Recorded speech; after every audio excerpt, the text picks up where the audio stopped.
Okey, Assalamualaikum dan salam sejahtera. Saya Puan Nosyariza Jamhuri, pegawai dietetik, subjek matter expert di dalam bidang dietetik onkologi. Saya bekerja di Jabatan Dietetik dan Sarjan Institut Kanser Negara dan berpengalaman lebih daripada 9 tahun di sini untuk menguruskan berkenaan dengan diet pesakit kanser. Okey, sebelum tu saya nak terangkan serba sedikit peranan pegawai dietetik ni adalah untuk memberi bantuan kepada semua pesakit kanser berkenaan dengan diet dan menjadi sebagai rujukan kepada pesakit kanser jika mereka ingin mengetahui berkenaan dengan diet yang diperlukan semasa proses rawatan dan juga selepas menerima rawatan. Okey, seperti yang semua tahu, bulan Oktober ni merupakan bulan kesedaran kanser payudara. Okey, jadi di segmen Sembang Sihat ni, saya ingin mengambil peluang untuk memberi sedikit panduan diet berkenaan dengan kanser payudara. Okey. Pertama sekali, untuk pengetahuan ya, pesakit kanser payudara ni selalunya berlaku kepada wanita lah. Okey, yang mana dia merupakan salah satu penyakit yang kerap dialami oleh golongan wanita. Dan kebanyakan pesakit kanser ni selalunya dia mengalami masalah berat badan.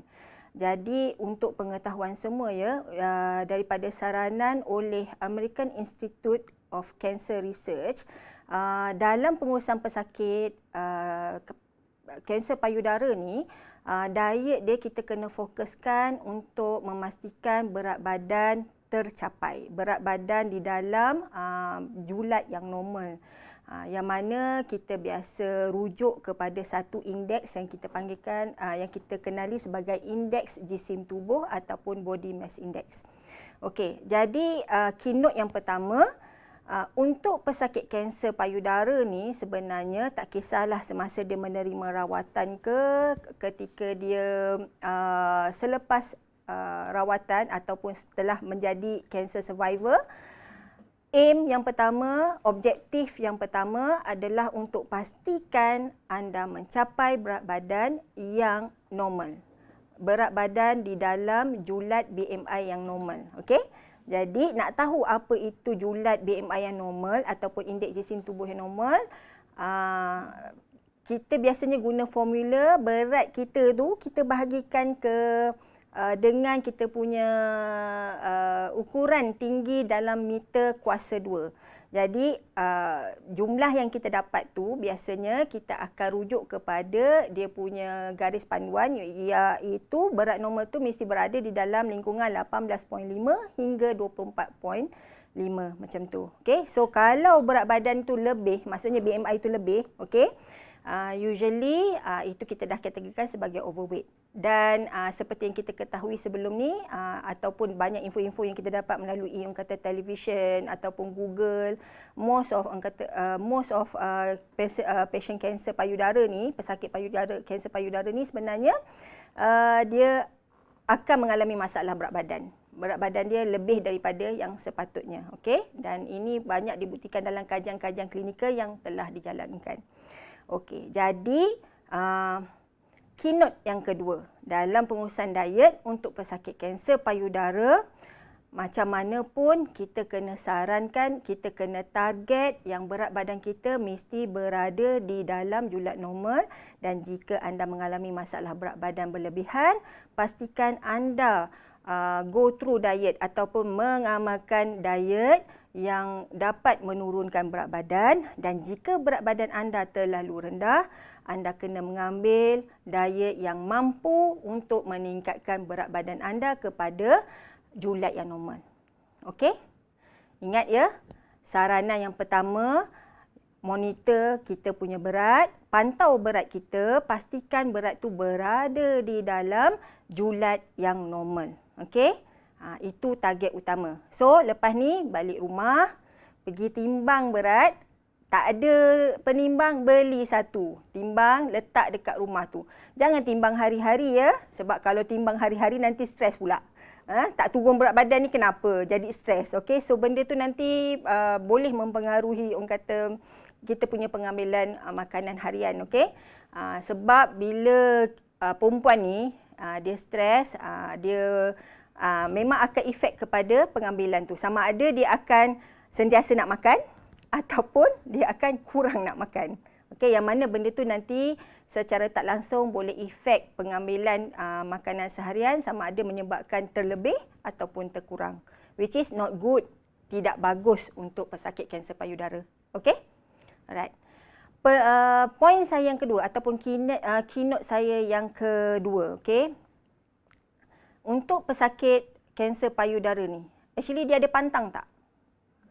Okey, untuk pengetahuan ya, sebenarnya tak ada pantang. Tak ada pantang no pantang at all. Tiada pantang. Okey. Dia yang penting, kan saya cakap tadi kita kena jaga berat badan kita kan? Okey, nak capai berat badan yang normal ataupun sihat tu, sebenarnya saranan diet dia adalah macam orang yang sihat. Iaitu kena amalkan pemakanan seimbang, kena amalkan pemakanan yang sihat, kena amalkan orang kata prinsip pengambilan makanan suku-suku separuh. You kena tahu ataupun kita kena well known dengan kita punya piramid makanan. Okey? Benda empat ni, empat perkara ni kena amalkan dalam kita punya kehidupan seharian. Itu yang kita katakan sebagai healthy lifestyle ataupun tabiat harian yang sihat lah. Okey. Dan di samping ada aktiviti fizikal yang perlu dijalankan setiap hari. Okey. Macam mana kita nak tahu makanan kita tu balance and healthy? Okey. Ataupun kita panggil seimbang dan sihat. Dia berdasarkan kepada prinsip suku-suku separuh tu lah.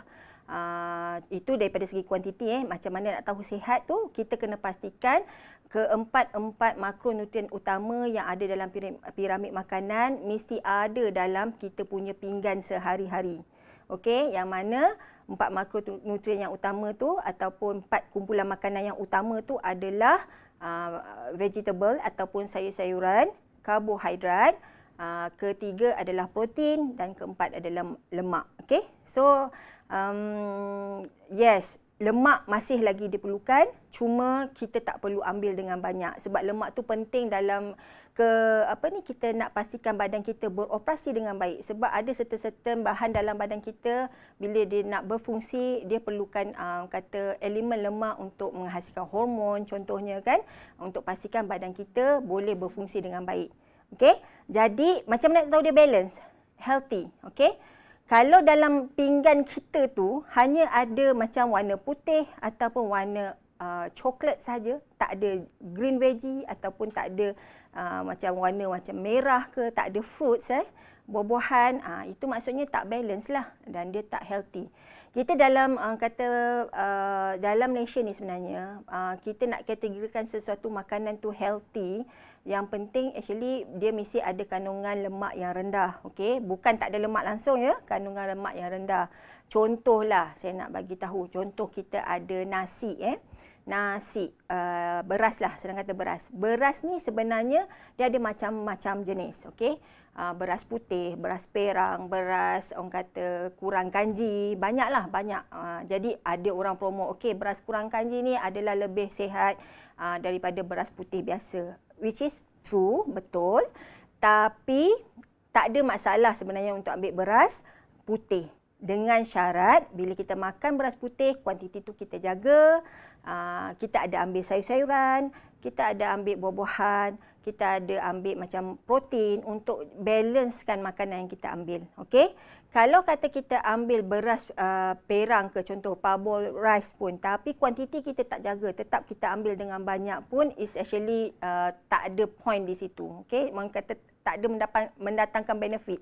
In fact, maybe boleh orang kata menyebabkan kenaikan berat badan. Okey? So ingat, bila kita nak makan tu, nak pastikan berat badan kita maintain, pastikan makanan kita tu ada variation. Okey? Ada semua makronutrien tu.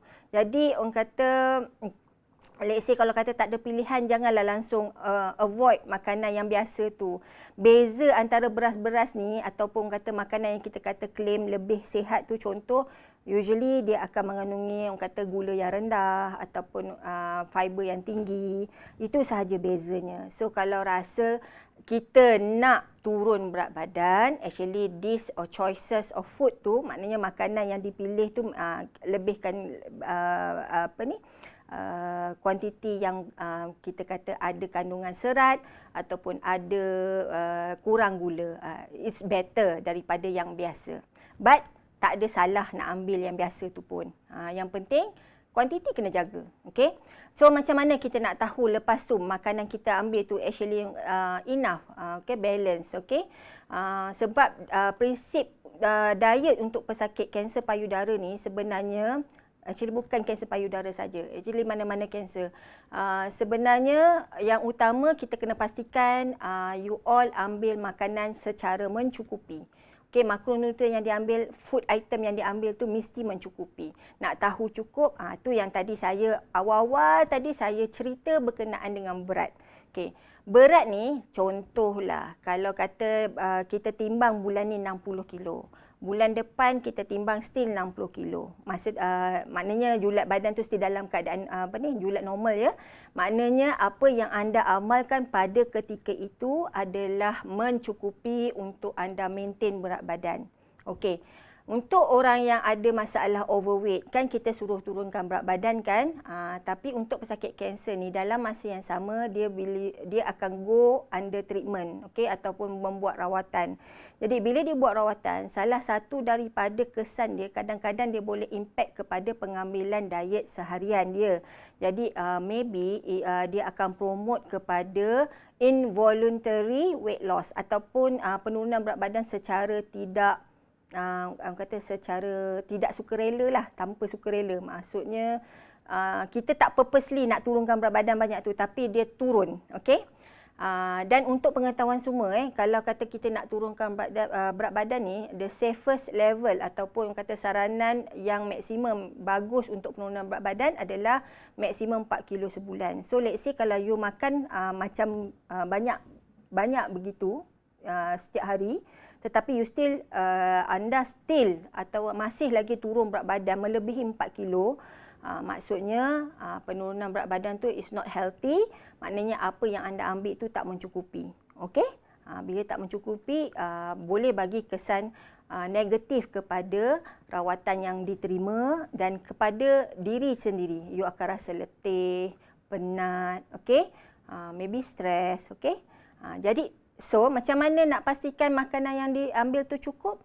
Tu pergi ke prinsip suku-suku separuh tadi. Okey? Type dekat pakcik Google tu. Okey? You boleh type suku-suku separuh. So, you akan nampak dia punya pinggan Malaysia. Okey? You akan nampak saranan-saranan yang diberi. Okey? Usually, suku-suku separuh ni simple je dia punya orang kata prinsip. You kena ingat, pertama, bayangkan pinggan yang anda makan tu, okey? So atas pinggan tu you bagi kepada 4 partition, 4 bahagian. Jadi suku daripada bahagian pinggan tu anda kena letak nasi ataupun bubur ataupun orang kata bahannya food item daripada kumpulan karbohidrat lah, macam roti, macam biskuit, semua tu kan. Okey, suku lagi bahagian pinggan anda kena letak sumber-sumber protein. Sumber-sumber protein tu boleh daripada seafood, ayam, ikan, soya. And then anda boleh orang kata gantikan dengan macam tahu, okey? Jadi itu adalah sumber protein. And then another half tu pastikan anda isi dengan kumpulan sayuran dan buah-buahan. Okey, sayuran hijau macam kangkung, kailan, bayam, okey, kacang panjang, and then dengan also buah-buahan. Any buah will do. Tak ada masalah, makan saja. Okey, don't afraid with buah, jangan takut dengan sayur menjala segalanya lah. Okey, jadi pastikan ini cukup, dan ditambah pula maybe boleh minum segelas air, dan orang kata kalau pagi boleh gantikan protein tu dengan segelas air susu. Okey, itu maksudnya suku-suku separuh. Alright? Dan kalau you go for piramid makanan, kita tahu piramid makan tu ada 4 peringkat. Jadi macam saya cakap sebelum ni, panduan pemakanan kita adalah berdasarkan kepada piramid makanan tersebut. Jadi kalau kita tengok piramid makanan yang terbaru sekali, saranan pengambilan perlu lebih kepada sayuran dan buah-buahan. Kedua adalah karbohidrat, ketiga protein dan paling atas sekali adalah lemak. Jadi benda-benda ni semua saya dah explain tadi. Okey, explain. Jadi orang kata macam you terapkan amalan ni sehari-harian, insya-Allah you punya orang kata berat badan boleh dikawal dan boleh capai orang kata berat badan yang dikehendaki. Dan insya-Allah badan anda dapat keperluan tenaga dan protein yang mencukupi. Okey. So point to ponder, okey, dalam pengambilan diet harian kena berhati-hati dengan extra kalori. Okey, extra kalori ni sebab pernah dengar kan orang selalu cakap gula menyebabkan kanser.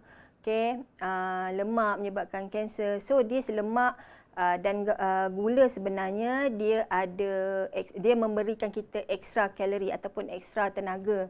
Yang mana kalau kita ambil secara berlebihan, kalau kita tak modify cara pengambilan diet kita, dia boleh menyebabkan kalori yang berlebihan ni ditukarkan kepada simpanan lemak yang akan menjuruskan kepada peningkatan berat badan. Okey, yang mana it's not good lah. Okey, not good untuk orang kata orang yang memang already ada berat badan berlebihan. Okey, jadi walaupun lepas kita dah terima treatment ataupun orang kata dah jadi cancer survivor, target untuk orang kata pastikan berat badan tu dalam julat normal adalah sangat crucial. Okey, sebab usually sebelum ni pada sesi sembang sihat sebelum ni kita tahu yang kata salah satu daripada tabiat daripada faktor yang boleh meningkatkan risiko nak kena kanser payudara adalah lifestyle.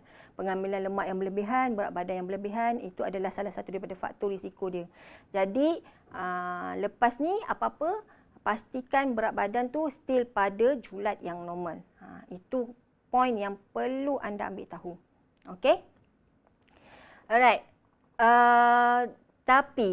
Tapi untuk pesakit kanser payudara ni, apabila dia mengalami rawatan ataupun menerima rawatan kanser, macam saya dah cakap sebelum ni, saya dah pernah mention tadi, yang salah satu daripada dia punya orang kata impact, kadang-kadang during the treatment, semasa rawatan tu, pesakit kanser dia hilang selera makan. Okey, menjejaskan selera makan. Kadang-kadang selera makan ni dia terjejas bukannya sebab apa? Because of the pain, because of orang kata sakit and then orang rasa letih selepas menerima rawatan, semua itulah.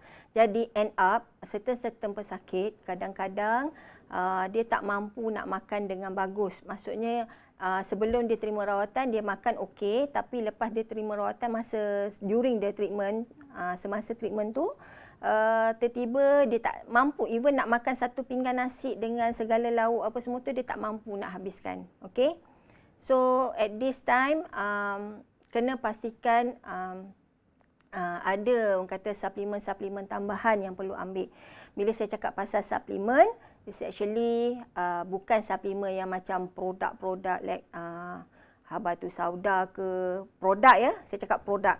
Okey, produk macam kata belalai gajah ke, produk apricot ke, okey, produk-produk yang jenis food supplement lah. So bukan jenis yang macam ni. Maksud saya kena ambil oral nutrition supplement. Alright, oral nutrition supplement ni contoh dia banyak. Boleh kita jumpa kat farmasi lah, banyak company yang provide. Okey, saya boleh sebut a few contoh macam Ensure, Nutrien Optimum. Kalau orang tu ada kencing manis, dia boleh ambil Nutrien Diabetik, Glucena, Diabetasol, macam-macam lah. Okay, so benda ni range of this product actually boleh didapati di farmasi. Kenapa saya sebut this oral nutrition supplement? Okay, sebab dia salah satu daripada cara untuk kita pastikan pesakit dapat adequate ataupun cukup kalori, cukup protein. Sebab tadi makan dah tak boleh kan? Tunjuk makan kadang-kadang muntah, kadang sakit, langsung tak boleh bangun nak makan. Okey? dia tak ada masalah nak menelan, tak ada masalah mengunyah, cuma orang kata tak boleh nak makan due to dia punya keadaan tu sendiri. Sakit, kita letih, lemah lepas terima treatment kan.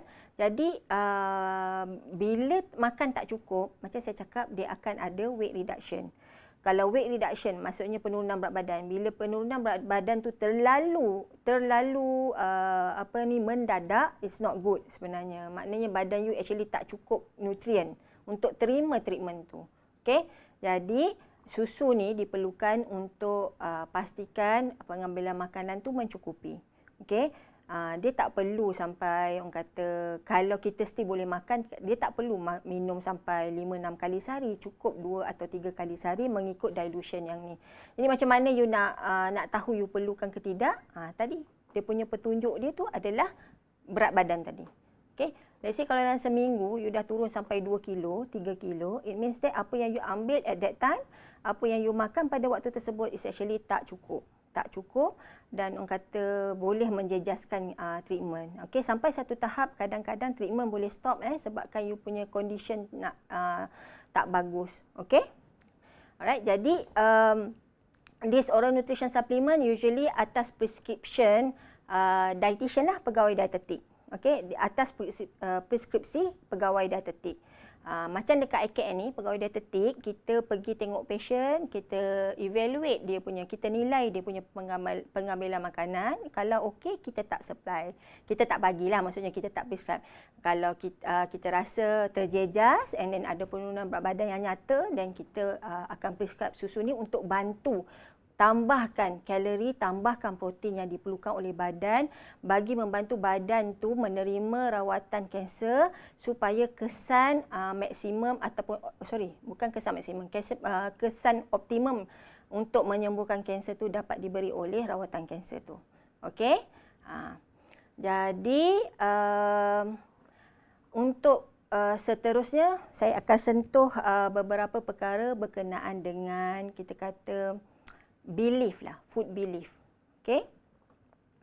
Food belief ni sebenarnya banyak.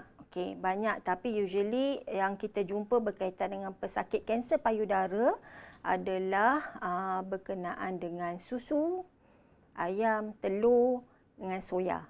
Okay?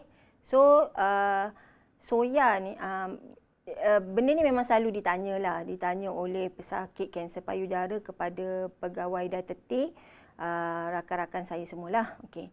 Yang mana untuk kalau kata kita Google berkenaan dengan diet dan kanser payudara ni, akan timbul isu berkenaan dengan soya ni. Okey, untuk pengetahuan semua ya, sebenarnya soya tu tak ada masalah nak makan pun. Soya ni bukannya setakat susu saja. Maknanya produk hasil soya pun tak ada masalah. Contoh macam tempe, tahu, tahu fufa, okey. Yang mana diorang believe that di soya dia boleh menyebabkan kanser payudara tu meningkatlah, okey, menerukkan lagi keadaan kanser payudara tu. Okey, ini berdasarkan kepada saya punya pembacaan terhadap kajian-kajian ataupun jurnal-jurnal yang berkaitan dengan kanser payudara. Saya pernah come across dengan jurnal-jurnal yang membandingkan prevalence of cancer payudara di kalangan western population, maksudnya orang barat dengan orang timur. Orang timur lah, orang Asia. Okey, so orang Asia ni dia suka makan soya kan. So daripada kata kajian tu sendiri didapati risiko breast cancer tu adalah tinggi pada western population, populasi barat dengan populasi Asia. Ada a few lah kajian yang menunjukkan. Dan dia orang dapati because of tabiat pengambilan produk-produk soya ni. Susu soya, tahu fa, tempe tak boleh tinggalkan, tahu pun tak boleh tinggalkan. Orang Jawa lah, orang Jawa. Okay? Saya rasa orang Melayu semua makan benda-benda ni. Jadi don't afraid to take. Sebab kita ambil soya ni pun bukannya kita ambil everyday. Okay? Kita bukannya ambil setiap hari. Kita ambil sekadar macam kata salah satu variasi gantian kepada protein kita. Even kalau kata kita nak minum susu soya tu 2 gelas sehari, sebab ada setengah orang dia tak boleh minum susu daripada susu lembu tu tahu. Kan? Dia rasa tak best, jadi dia suka minum susu soya. As long as you go for soya yang tak ada, yang kurang gula, you minum 2 gelas sehari, not more than that, should be okay. Tak ada masalah. Okay? Boleh je ambil, jangan risau. Sebab apa yang saya selalu jumpa, pasien jadi terlalu takut. Even kadang-kadang nasi pun takut. Okay? Nasi pun takut nak makan. Semua everything yang berkaitan dengan karbohidrat semua takut nak makan. So, what is left untuk makan? Apa yang tinggal untuk kita makan? End up jadi stres, end up terus tak makan, end up kurus. Okay? Tak bolehlah macam tu. Kan? Kurus tu bukan kurus in a good way, kurus yang terlalu kurus. Okay? So, it's not good. Right. Begitu juga dengan gula. Okay? Gula ni pun salah satu daripada antara food belief yang actually is not, dia tak betul sebenarnya. Kalau kita nak kira sebagai gula ni sebenarnya dia ada 2 jenis. Okay? Ataupun kita panggil karbohidrat tadi. Okay? Karbohidrat tu sebenarnya kalau dalam bahasa layman dia adalah gula lah. Okay? Gula ni dalam bentuk kompleks dengan ringkas. Okay. Yang ringkas biasanya dia mesti ada ciri-ciri manis. Maknanya dia memang rasa manis lah. Macam kuih-kuih tu dah dikira gula ringkas. Gula putih, gula perang, gula banyak jenis gula lah. Gula Melaka, itu gula lah. Okay. Lepas tu kita ada gula kompleks. Gula kompleks ni contoh dia macam roti, biskut, nasi, maybe pasta. Lepas tu benda-benda yang bila kita makan dia tak rasa manis, tapi bila kita makan perut kita cerna, dia akan bertukar jadi gula. Sebab gula ni fungsi dia adalah tenaga kepada tubuh manusia. Maksudnya dalam sehari tubuh manusia ni dia kalau nak berfungsi dia mesti ambil tenaga. Dia tak boleh ambil tenaga, dan tenaga tu dalam bentuk gula. Jadi dia tak boleh avoid benda tu. Okey? End up bila ada info-info berkaitan dengan gula tak boleh makan apa semua, kalau setakat dia elak gula putih tu okey lagi. Ada yang kita jumpa sampai elak makan nasi. Okey, dah tak langsung tak makan nasi. So, bila you punya tenaga tak cukup, dia serupa macam apa kita panggil saya suka guna analogi pasal kenderaan lah. Kenderaan, kalau kata you tak isi minyak kereta, kereta tak boleh jalan walaupun you servis dia, you cukupkan minyak hitam dia, you servis on time. Tapi kalau tak bubuh minyak, tak jalankan kereta tu. Tak ada pemandu pun tak jalankan kereta tu. So, dia macam tu lah. So, maknanya badan kita kalau nak berfungsi, perlu ada tenaga. Dan tenaga tu dalam banyak-banyak bentuk. Dan orang kata, actually boleh dibekalkan oleh sugar, oleh orang kata nasi tu semua. Jadi, bila orang salahkan gula putih untuk orang kata menyebabkan kanser, dia tak totally kita kata tepat lah. Macam saya cakap sebelum ni. Awal-awal tadi saya cerita pasal berat kan. Okay. Gula kalau kita ambil berlebihan, dia akan memberi extra kalori. Okay. Yang mana extra kalori tu, let's say kalau kata you tak mempunyai aktiviti yang aktif, physical activity yang aktif, dia akan menyebabkan benda tu disimpan dan ditukarkan jadi lemak, yang mana akan menyebabkan berat badan lebih, yang mana benda tu akan tinggikan risiko kena kanser. Okey. Jadi kalau kata you makan, you jaga kuantiti, you jaga kekerapan, you makan adequately, tak berlebihan. So actually tak ada masalah nak ambil benda yang manis tu pun. Okay, even kuih. Ini orang Malaysia, dia sekali kalau beli kuih RM1 dapat 3 keping. Habiskan 3 keping. Dia bukan reti-reti nak kongsi tau. Okay, habiskan semua sendiri. Jadi tak boleh lah macam tu. Macam tu juga dengan nasi. Kalau nasi tu makan, okay dah makan dah ni. Makan parboiled rice tapi lepas tu bertambah lagi. So baiklah makan nasi putih yang biasa tu. Dia macam tu. Dia punya orang kata, yang penting dia adalah kuantiti and then kekerapan. So kalau kata you kerap makan benda-benda yang manis, itu yang akan buatkan extra kalori tu ada. Okay? Itu yang akan menyebabkan you senang naik berat badan. Itu yang akan menyebabkan tinggi risiko untuk kena kanser. Okay? Jadi gula tu tak salah. Jangan salahkan gula. Okey, you boleh makan. Sebab kenapa saya cakap macam ni? Macam saya cakap tadi, saya ada bagi tahu tadi berkenaan dengan pesakit yang ada masalah nak makan ketika treatment. Contoh, dia punya pengambilan tu terus drop. Bila kita bagi makan separuh, kadang-kadang 2-3 sudu je dia boleh makan because of dia rasa sakit, badan dia tak selesa, dia rasa kesan treatment tu terlalu kuat pada dia. Okey, kadang-kadang untuk kes-kes yang macam ni, even dietitian sendiri akan suruh pesakit ni makan makanan yang kita panggil high calorie ataupun high density punya tenaga. Contoh makanan yang ada tinggi high density punya tenaga ni adalah seperti kuih muih, okey. Maybe minuman macam smoothies, okey, kek, coklat, manis kan? Benda tu semua gula-gula kan? So untuk pesakit-pesakit yang macam ni, benefit dia adalah kepada makanan-makanan tu. Sebab bila dia makan dengan kuantiti yang kecil, dia mampu memberi tenaga bersamaan dengan macam dia makan satu pinggan nasi. Okey? Jadi sebab tu saya kata kita tak boleh salahkan gula tu. Yang salah sebenarnya tabiat kita. So bila kita makan dengan kuantiti yang banyak dan kuantiti yang kerap, dengan kekerapan yang kerap, itu yang menyumbang kepada kenaikan berat badan, seterusnya meningkatkan risiko kena kanser, which is semua jenis kanser lah sebenarnya. Okay? Alright. So antara food belief yang ketiga yang biasa orang takut juga, orang kanser takut nak makan adalah susu, especially breast cancer ataupun kanser payudara lah. Susu ni macam susu lembu lah, susu rendah lemak, full cream, susu skim. Dia orang sanggup lagi cari susu macam susu yang kolesterol ke apa kan. Jadi yang sebenarnya actually kalau you all amalkan pengambilan susu ni 2 gelas sehari, dia tak ada masalah sebenarnya.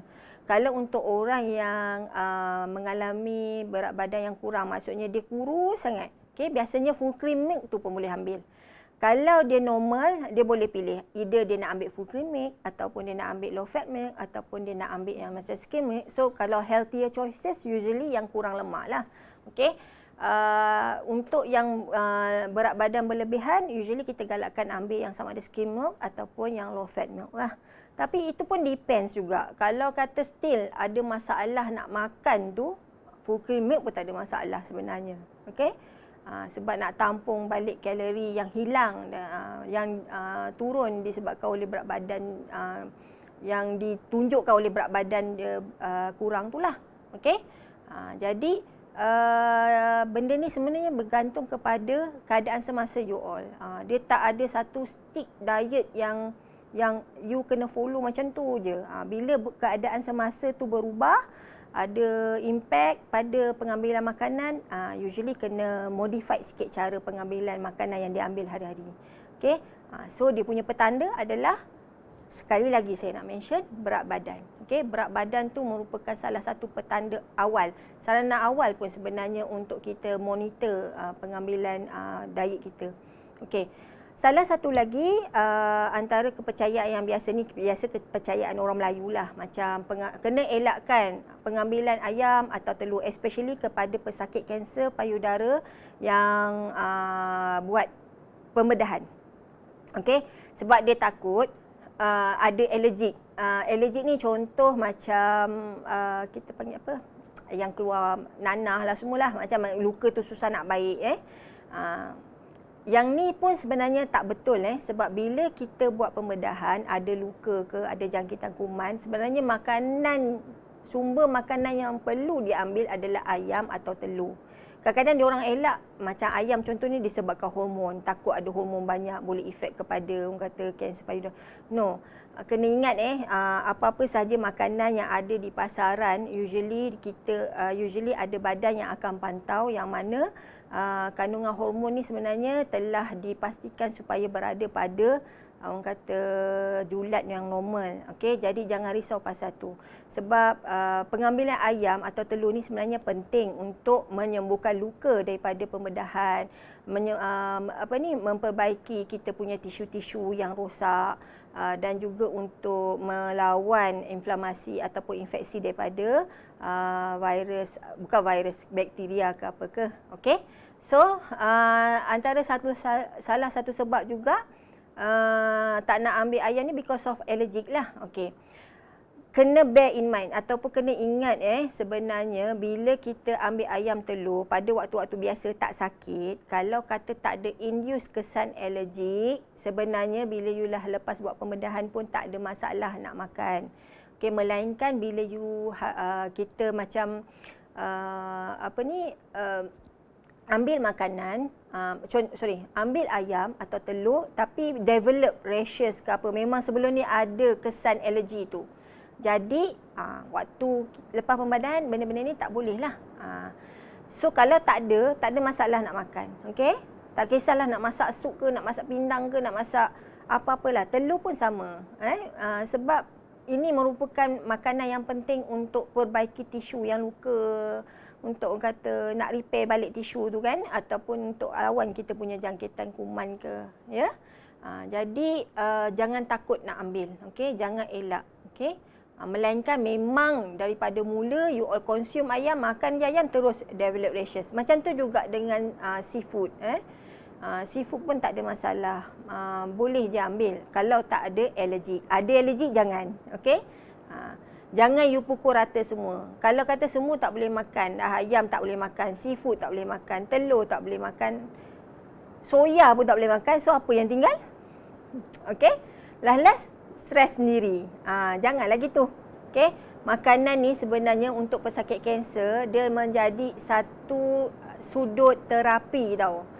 Terapi untuk orang kata memulihkan kita punya fungsi badan tu.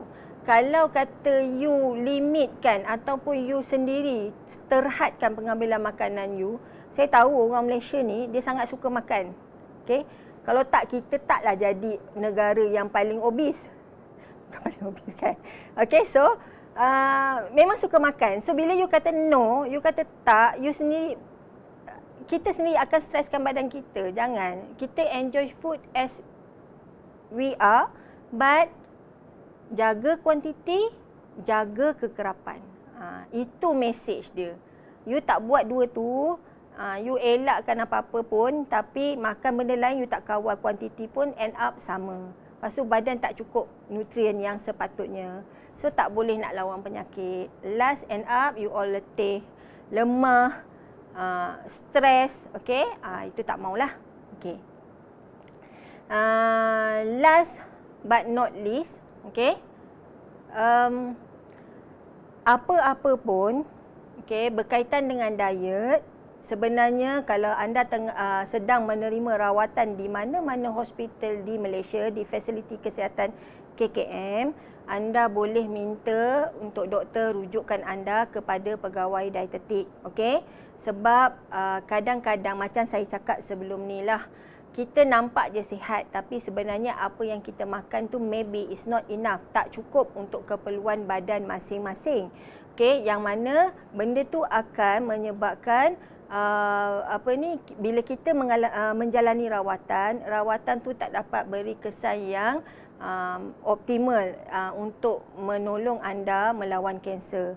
Jadi pegawai dietetik ni dia boleh bantu anda untuk membuat penilaian terhadap pengambilan harian anda.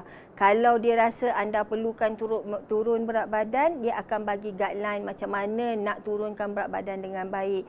Kalau dia rasa perlu untuk anda naikkan berat badan, dia akan bagi satu saranan untuk anda naikkan berat badan. Dia akan bantu monitor, akan orang kata pandu anda ke arah pengambilan diet yang lebih seimbang, sihat, berdasarkan kepada saranan setiap hari yang diwartakan di Malaysia ini. Jadi, kalau belum pernah jumpa dietitian, go and find, cari your dietitian di mana anda menerima rawatan. Okey? kita jangan terima nasihat daripada orang-orang luar ni. Okey, orang-orang luar ni maksudnya rakan-rakan yang tak ada tauliah lah. Okey, ada yang ada kan, tapi kena cari, seek for professional advice. Okey, so go cari your punya dietitian, minta nasihat yang berkaitan. Jangan amalkan diet secara membabi buta. Kenapa? Sebab banyak pesakit kanser yang kita jumpa, dia suka pantang benda-benda yang dia tak perlu pantang pun. Okey, terlalu takut untuk makan, sometimes memang akan efek pada diri sendiri. Okey, jadi end up it's good turun berat badan, tapi turun berat badan tu tak pada safety punya cara, tak safe, tak selamat pun end up akan beri impact juga kepada diri sendiri. Okey. Dan untuk berkaitan dengan panduan diet ni sebenarnya you all boleh layari laman web Institut Kanser Negara. Di dalam tu kita ada tab berkaitan dengan penerbitan, yang mana dalam penerbitan punya tab tu kita ada link kan risalah pemakanan yang berkaitan. You all juga boleh dapatkan maklumat lanjut berkenaan dengan rawatan ke apa, bukan sekadar daripada diet ke, daripada apa rawatan yang terima pun boleh tengok di situ. Dan kalau anda ingin jumpa dietitian tapi tak dapat jumpa lagi, di sini saya nak promote, ambil masa sikit nak promote untuk saya punya diet cancer discussion group dalam Telegram. Boleh cari, boleh try carilah, sebab at least saya buat grup ni untuk saya bantu secara basic dahulu sebelum anda dapat pergi berjumpa dengan pegawai dietetik anda. Sebab bila nak tahu anda punya tahap nutrisi ni, sebenarnya memang kita kena tengok, kita kena evaluate, kita kena tahu anda punya pengambilan diet sehari tu macam mana. Baru kita boleh bagi sarana yang berkaitan secara individualized. Jadi sebelum anda jumpa dietitian di tempat anda menerima rawatan, anda boleh cari saya punya diet discussion cancer group di platform Telegram. Okey, untuk panduan ataupun boleh bertanya secara langsung dengan saya. Sebagai usaha saya untuk reach kepada anda, bantu anda dalam mengamalkan diet yang sihat. Okey, oleh itu, saya rasa itu sahaja saya punya pesanan pada hari ini. Ingat ya, untuk pesakit dan survivor kanser payudara, benda pertama yang anda ingat, monitor anda punya berat badan. Okey, pastikan berat badan anda berada di dalam julat BMI yang normal, dan jangan takut nak makan, enjoy your food, but pastikan anda varietykan apa yang anda makan, pastikan apa yang anda makan tu balance and healthy. Amalkan ikut suku-suku separuh, prinsip suku-suku separuh daripada segi nak jaga kuantiti, and then pastikan yang anda enjoy your food, jangan berpantang secara membabi buta. Itu sahaja. Sekian, terima kasih.